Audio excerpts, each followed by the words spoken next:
moi je dirais voilà, c'est satisfaisant.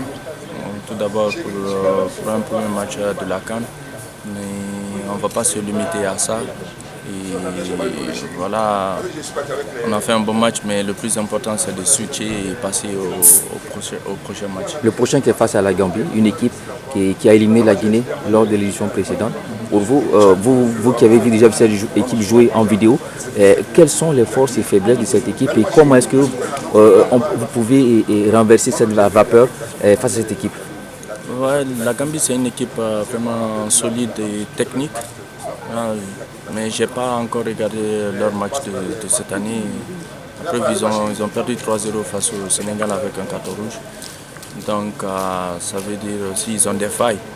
Donc, mais après, on aura la vidéo après avec le coach qui va bien analyser cette équipe. Et voilà, et ensemble on va réunir les ingrédients pour pouvoir bien aborder ce match.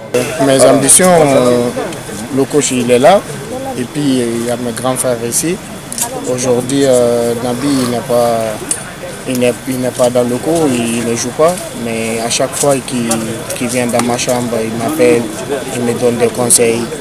Il me dit, Guibo, vas-y, moi j'ai confiance en toi, prends ta responsabilité. En fait, c'est tout le monde qui dit ça.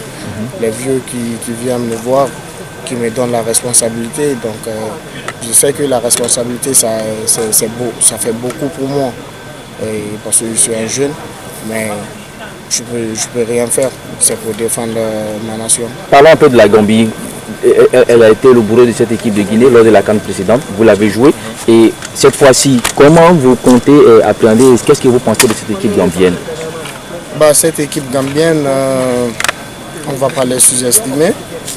C'est une bonne équipe.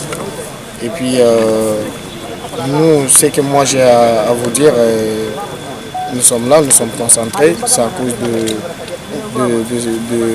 de la Gambie, la Guinée, tout le monde nous a haïs, tu vois.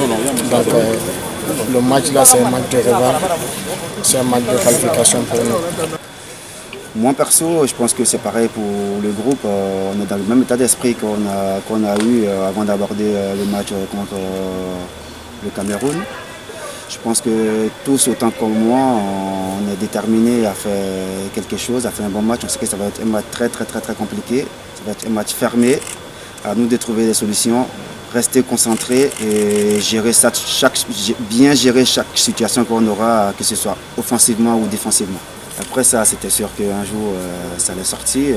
Après, moi, je me sens plus guinéen qu'ivoirien, je vous le dis, parce que là, ce pays m'a accueilli, m'a ouvert les bras et tout. Je me sens bien, j'ai été accueilli comme un enfant du pays, même si je ne suis pas né là-bas, j'ai des origines, mais j'étais accueilli comme un enfant du pays et je le sens guinéen. Donc ça, c'est la presse, les gens diront ce qu'ils veulent, mais moi, je me sens guinéen. J'arrête pas de le dire depuis 2 ans qu'on a progressé. Là, on l'a prouvé sur le plan mental et physique parce qu'en deuxième période, il fallait avoir le coffre pour tenir face à 11 Camerounais qui nous attaquaient. Maintenant, il faut aussi prouver sur un plan technique. Là, si on est 11 contre 11, avec les joueurs qui reviennent dans notre effectif, on aura l'occasion face à la Gambie de faire un gros match. Coach, quelle idée avez-vous de cette équipe gambienne? C'est pratiquement la même qui nous a éliminés il y a 2 ans. Ils ont juste 2 ans en plus. C'est à nous de faire attention, de ne pas se faire prendre comme on s'est fait prendre à l'image du but qu'on a pris contre eux. Donc il faut rester encore une fois en bloc. Ils ont 0 point. Donc peut-être qu'ils vont sortir un petit peu. C'est à nous de faire attention à ne pas se faire prendre en compte et à bien sûr essayer de marquer un but de plus qu'eux. Les absents seront de retour. Disons qu'on a de grandes chances de voir tout l'effectif au complet. Il reste 2 jours, on va s'entraîner, mais il y aura des bonnes nouvelles à coup sûr.